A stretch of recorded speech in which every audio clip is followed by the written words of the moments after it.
नमस्कार दोस्तों। एक ऐसा जानवर जो 13,000 साल पहले एक्सटिंक्ट हो चुका था, डायर वुल्फ, वो आज धरती पर वापस आ गया है जेनेटिक इंजीनियरिंग की मदद से। यह दावा किया जा रहा है कोलोसल बायोसाइंसेस कंपनी के द्वारा, एक ऐसी कंपनी जो कहती है कि आने वाले समय में ऐसी कई सारी पॉपुलर एक्सटिंक्ट एनिमल की स्पीशीज को डी एक्सटिंक्ट करेगी, जैसे कि टास्मेनियन टाइगर जो एक समय पर ऑस्ट्रेलिया में पाया जाता था, डोडो बर्ड जो 1600 में मॉरिशस में एक्सटिंक्ट हो गई थी, वुली मैमथ बर्फ में एक समय पर पाए जाने वाले ये बड़े से हाथियों के रिलेटिव्स जो 4000 साल पहले एक्सटिंक्ट हो गए थे। डायर वुल्फ, जो इस कंपनी के अनुसार इनका पहला सक्सेसफुल अटेम्प्ट था किसी एनिमल को डी एक्सटिंक्ट करने का। ये एक ऐसी वुल्फ की स्पीशीज है जिसे गेम ऑफ थ्रोन्स के टीवी शो ने काफी पॉपुलर बनाया। इस शो के कई में कैरेक्टर्स के पास डायर वुल्फ्स एक पेट की तरह थे। इसी से ही इंस्पायर्ड होकर जिन दो डायर वुल्फ्स को इस कंपनी ने जन्म दिया, उनका नाम रखा गया रोमिलियस और रेमोस। यह पूरा प्रोजेक्ट अमेरिका की एक सीक्रेट लोकेशन में किया गया। ये 5 महीने के हो गए हैं। इन बच्चों को कोई एहसास भी नहीं है कि ये कितने अनोखे हैं। ये एक ऐसे युग में पैदा हुए हैं जहां इनकी प्रजाति का कोई भी और सदस्य मौजूद नहीं है। और यही नहीं, इनके साथ एक तीसरे डायर वुल्फ ने भी जन्म लिया जो कि एक फीमेल थी और जिसका नाम कंपनी ने रखा खलीसी।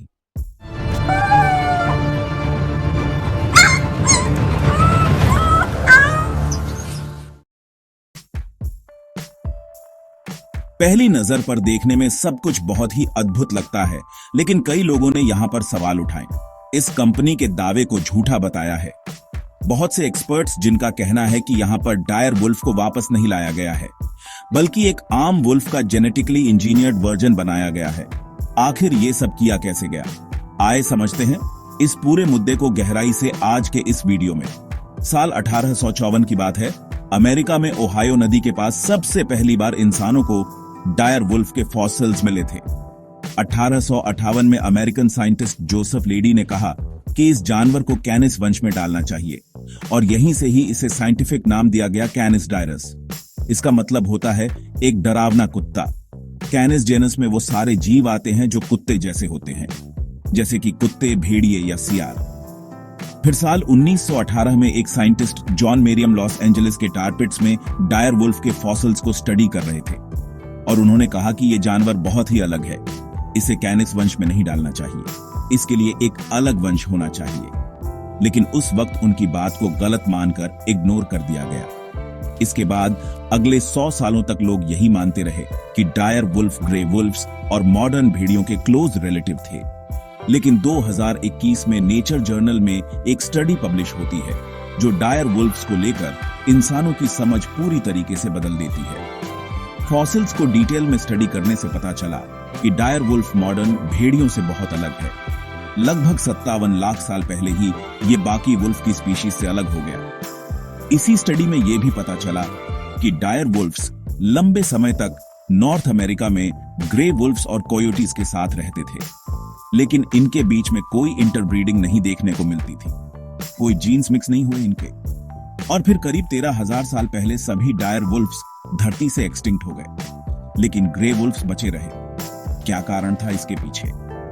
एग्जैक्टली कोई नहीं जानता, लेकिन ऐसा माना जाता है कि क्योंकि डायर वुल्फ्स बड़े जानवरों का शिकार करते थे, वो जानवर जिनका ये शिकार करते थे वो एक्सटिंक्ट हो गए, इसलिए ये भी एक्सटिंक्ट हो गए। एक और थ्योरी इनके एक्सटिंक्शन का कारण बताती है कि ग्रे वुल्फ्स की तरह इंटरब्रीडिंग नहीं कर पाए, और इसलिए ये अपने आप को एनवायरनमेंट के साथ अडेप्ट नहीं कर सके।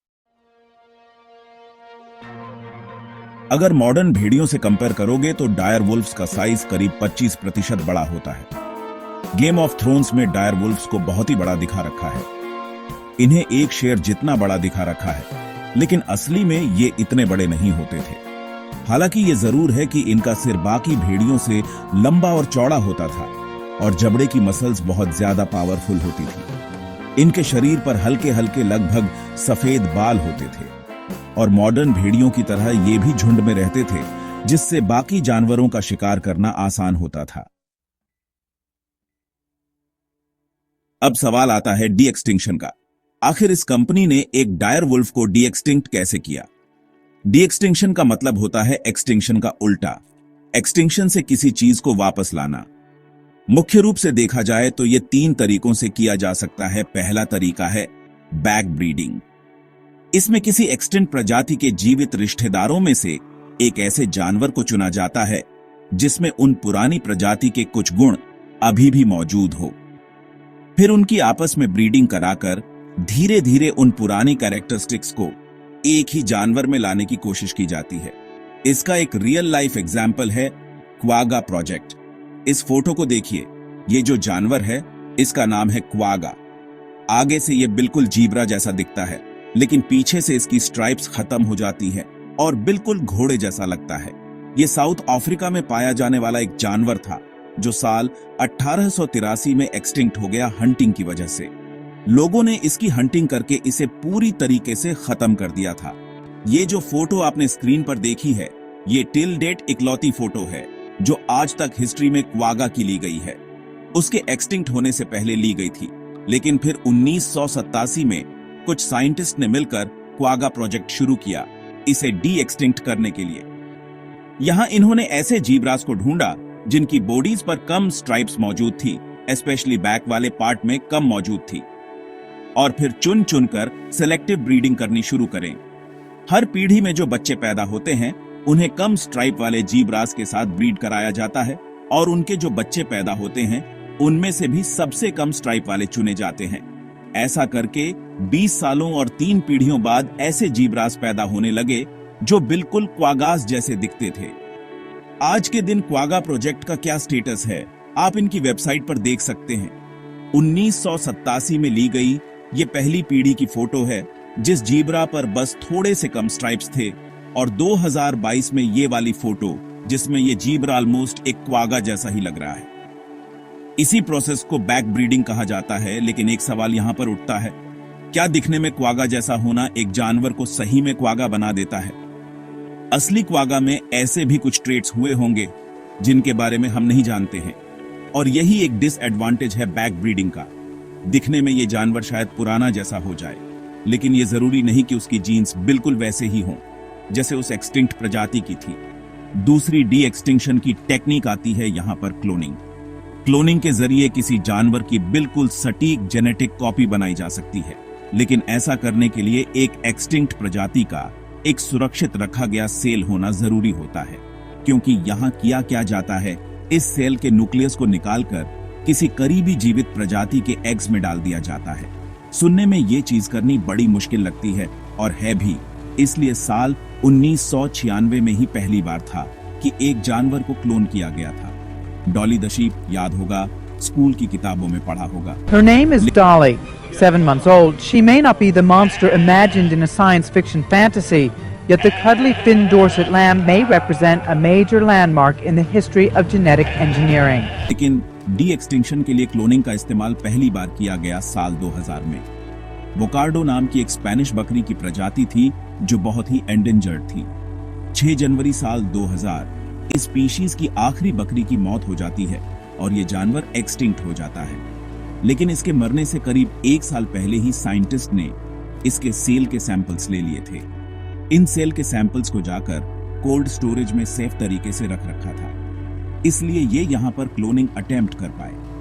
इन्होंने इन सेल के न्यूक्लियाई को निकालकर 57 अलग अलग बकरियों के एग्स में डाल दिया। इसका सक्सेस रेट ज्यादा नहीं है, क्योंकि इनमें से सिर्फ 7 बकरियां ही प्रेग्नेंट हो पाई और 6 के तो मिसकैरेज भी हो गया। सिर्फ एक बकरी ने एक बच्ची को जन्म दिया, लेकिन ये एक बच्ची भी लंग डिफेक्ट के साथ पैदा हुई और 10 मिनट के बाद इसकी मृत्यु हो गया। इसलिए इस बोकार्डो बकरी के बारे में कहा जाता है, ये एक ऐसा जानवर है जो 2 बार एक्सटिंक्ट हुआ, और यहां से ही आप अंदाजा लगा सकते हो कि क्लोनिंग करना कितना मुश्किल है। अब आते हैं हम तीसरे प्रोसेस पर, डी एक्सटिंक्शन के, जो कि है जेनेटिक इंजीनियरिंग। इसे सबसे नया और सबसे प्रॉमिसिंग तरीका माना जा रहा है। इसमें साइंटिस्ट इस्तेमाल करते हैं एक फॉसिल का। फॉसिल्स हजारों सालों तक मरे हुए जानवरों का डीएनए प्रिजर्व करके रख सकते हैं। ये एक बड़ा ही नेचुरल तरीका है डेटा प्रिजर्वेशन का। लेकिन आज के जमाने में अगर हम बात करें, क्या आप जानते हो आपका इंटरनेट पर हर एक क्लिक एक डिजिटल फॉसिल बन सकता है? इंटरनेट पर आज के दिन ब्राउजिंग करते वक्त ढेर सारी वायरस से भरी वेबसाइट्स मिलती है जिनमें ट्रैकर्स होते हैं, इंट्रूसिव एड्स होती है। अक्सर ऐसी भी वेबसाइट्स हैं जो किसी सोशल मीडिया वेबसाइट या आपकी बैंक की वेबसाइट होने का नाटक करती है। ऐसे में NordVPN का थ्रेट प्रोटेक्शन एक बड़ा ही यूजफुल टूल है। ये न सिर्फ एड्स और ट्रैकर्स को ब्लॉक कर सकता है, बल्कि आप अगर किसी स्कैमी वेबसाइट पर जा रहे हो, ये फ्रॉड अलर्ट भी देता है। इसमें मालवेयर स्कैनर भी है। NordVPN वैसे एक VPN की ऐप है जो आपकी लोकेशन को स्पूफ करने में और आपकी प्राइवेसी प्रोटेक्ट करने में मदद करती है। लेकिन ये थ्रेट प्रोटेक्शन का फीचर VPN की ऐप से सेपरेट है। आप VPN को ऑफ रख के इस थ्रेट प्रोटेक्शन को हमेशा ऑन भी रहने दे सकते हो। यहाँ क्योंकि इन्होंने इस वीडियो को स्पॉन्सर किया है तो आप लोगों के लिए एक बड़ा डिस्काउंट है अगर आप इसमें इंटरेस्टेड हो। nordvpn.com/dhruv इस URL पर जाइए, आपको उनके 2 साल के प्लान पर एक बहुत बड़ा डिस्काउंट मिलेगा, प्लस एडिशनल 4 महीने फ्री मिलेंगे। ये चीज कंप्लीटली रिस्क फ्री है क्योंकि NordVPN की यहाँ पर एक 30 डे मनी बैक गारंटी भी है। तो लिंक है nordvpn.com/dhruv, ये आपको डिस्क्रिप्शन में भी मिल जाएगा। इनके एक अकाउंट से आप अपने 10 अलग अलग डिवाइसेस को सिक्योर रख सकते हो। ऊपर से इनकी स्ट्रिक्ट नो लॉक्स पॉलिसी भी है, तो ये आपके डेटा का कोई ट्रैक रिकॉर्ड नहीं रखते। तो जरूर जाकर चेकआउट करना।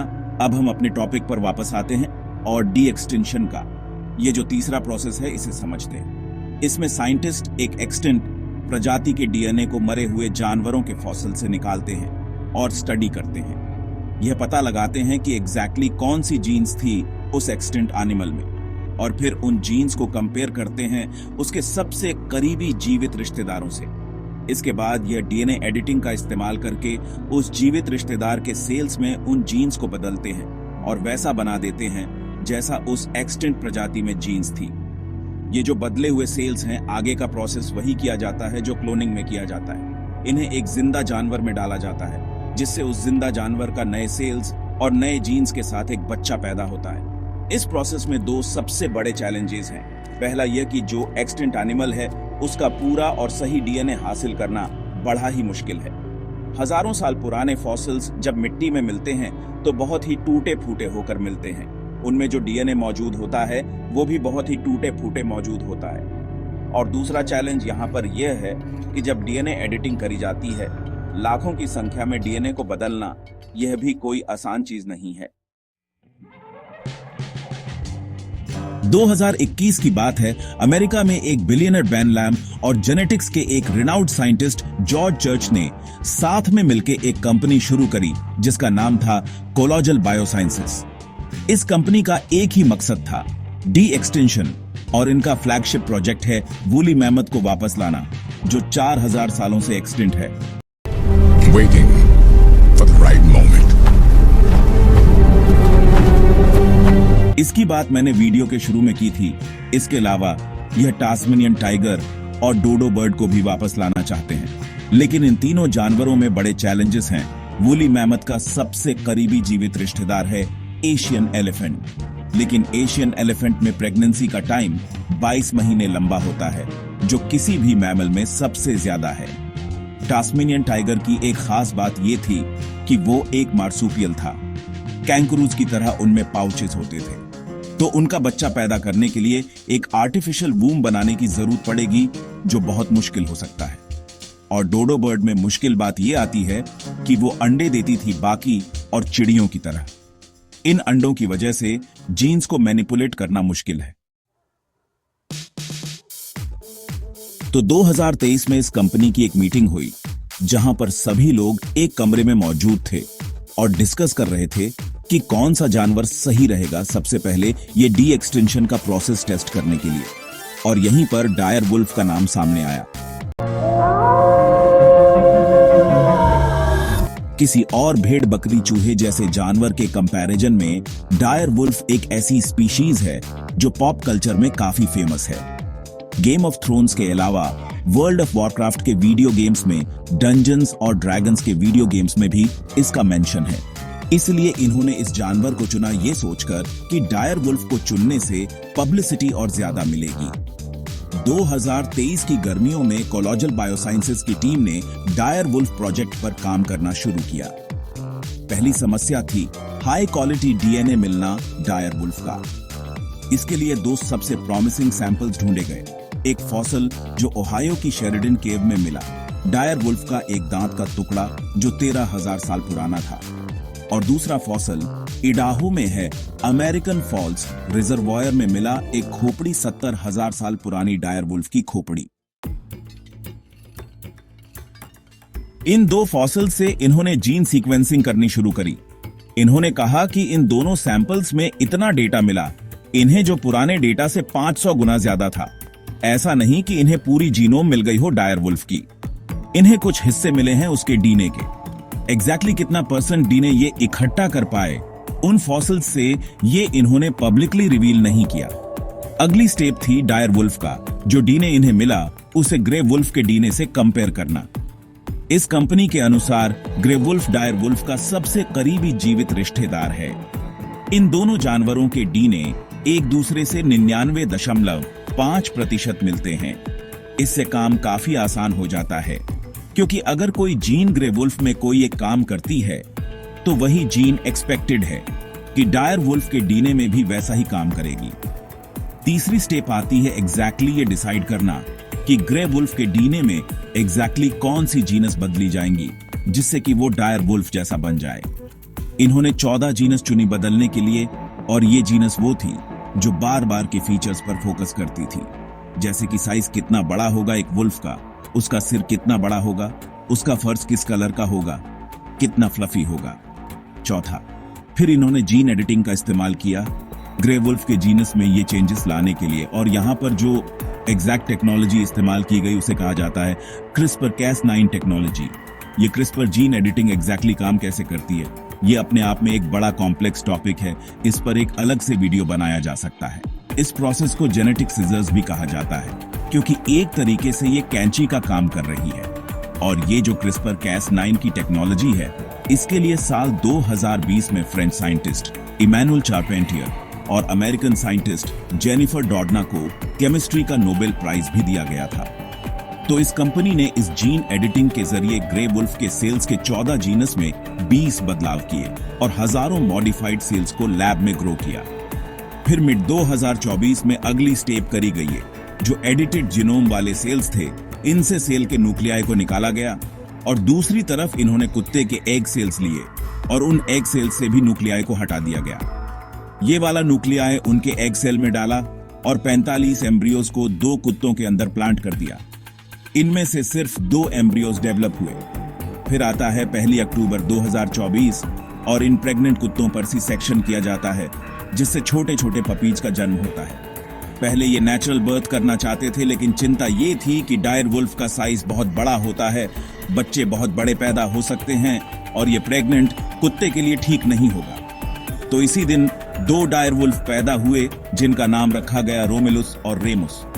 ये रोम के शहर के माइथोलॉजिकल फाउंडर्स थे। अपनी जिंदगी के पहले दिनों में डायर वुल्फ पपीज ने अपनी सरोगेट माओं का दूध पिया है, जिन कुत्तों ने इन्हें जन्म दिया था।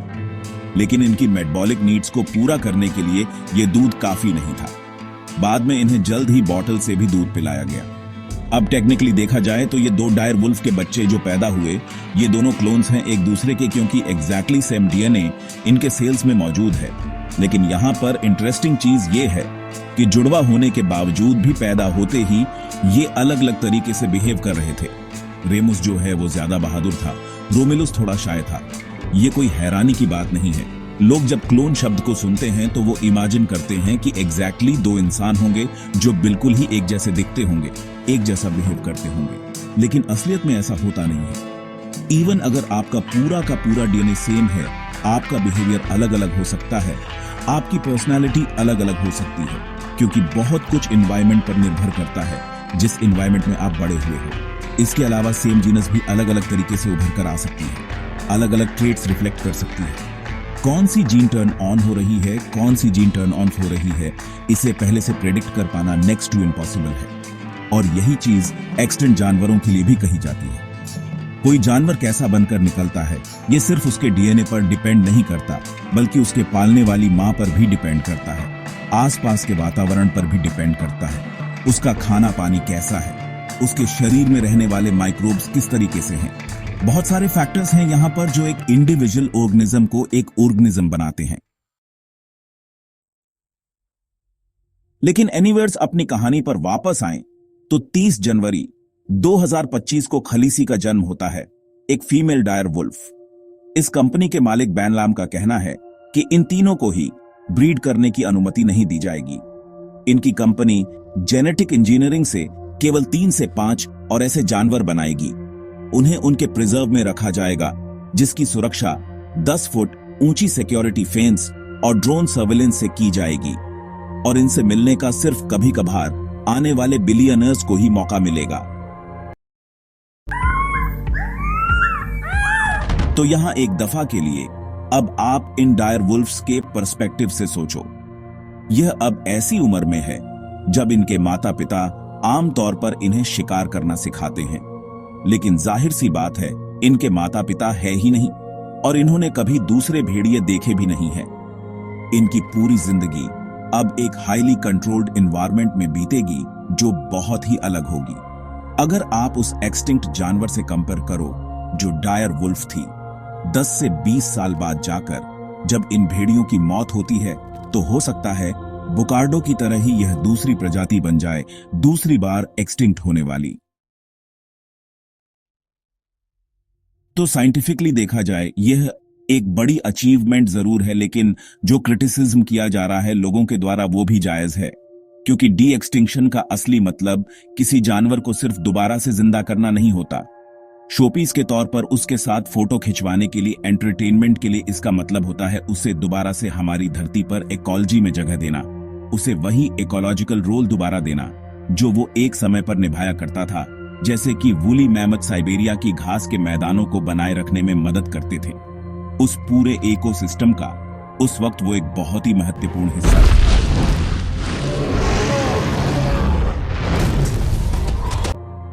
सवाल यह है कि अगर डायर वुल्फ जैसे जानवर को वापस जिंदा किया गया, क्या हमारी इकोलॉजिकल बैलेंस में इसके लिए कोई जगह है?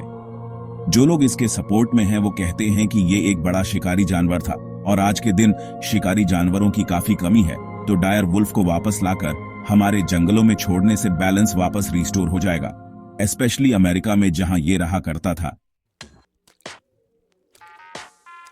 लेकिन जब कोई प्राइवेट कंपनी करोड़ों रुपए खर्च करके इस जानवर को वापस लाई है, तो क्या लगता है इकोलॉजी में बैलेंस वापस लाने के लिए लाई है या फिर अपने फायदे के लिए लाई है?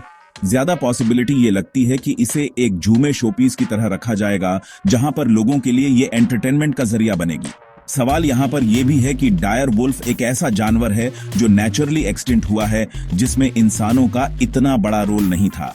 जो भी क्लाइमेट चेंज 10,000 साल पहले देखने को मिला, जो भी नेचुरल चेंजेस आए हमारे इकोसिस्टम में, उसकी वजह से ये जानवर एक्सटिंक्ट हुआ है।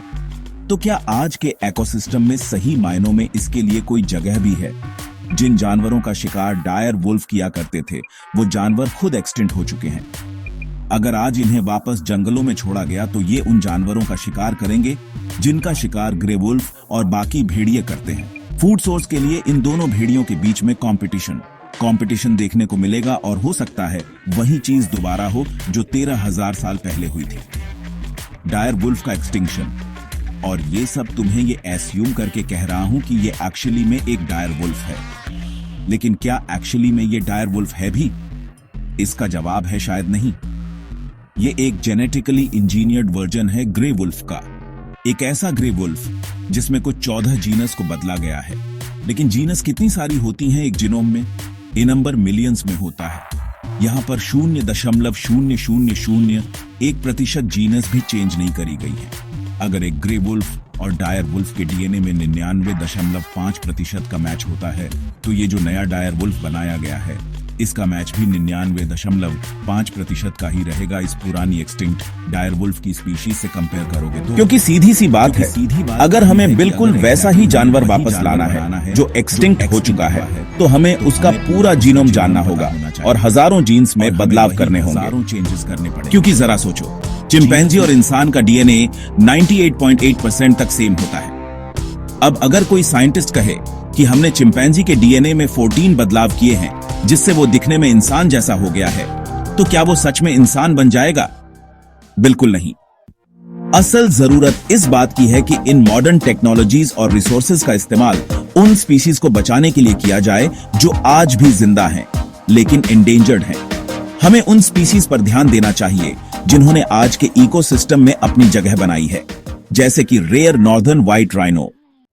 1970 में अफ्रीका में 500 से ज्यादा नॉर्दर्न व्हाइट राइनोस थे, लेकिन आज सिर्फ 2 बच्चे हैं और वो भी बूढ़े हो चुके हैं। उनके खत्म होने के बाद ये स्पीसीज हमेशा के लिए एक्सटिंक्ट हो जाएगी। एवोल्यूशन जिसे कंप्लीट होने में लाखों साल लगे, इंसानों के लालच की वजह से खत्म हो रही है। साइंटिस्ट्स अब इस बात पर डिस्कस कर रहे हैं कि कैसे इन मॉडर्न टेक्नोलॉजीज से इस स्पीसीज को बचाया जा सकता है। लेकिन प्रॉब्लम यह है कि हम तब तक अफसोस नहीं करते जब तक चीज पूरी तरह से खत्म ना हो जाए। ऐसी हजारों स्पीसीज हैं जिन्हें आज भी बचाया जा सकता है, बिना इन एक्सपेंसिव टेक्नोलॉजीज के। बस जरूरत है कि हम अपने जंगलों को बचाएं, अपने लीडर्स से, लीडर्स के दोस्तों से और लॉ एनफोर्समेंट एजेंसीज से। साइंटिस्ट तो अपना काम ईमानदारी से कर रहे हैं, मगर बाकी लोगों का क्या जो अपना काम सही तरीके से नहीं करते। में 2019 में यूनाइटेड नेशंस की एक रिपोर्ट ने कहा था कि 10 लाख से ज्यादा प्लांट्स और एनिमल्स की स्पीसीज आज एक्सटिंक्शन के कगार पर हैं। अगर आज हम इन स्पीसीज को बचा लें तो फ्यूचर में इन्हें वापस लाने की जरूरत ही नहीं पड़ेगी। वो कहावत है ना, prevention is better than cure.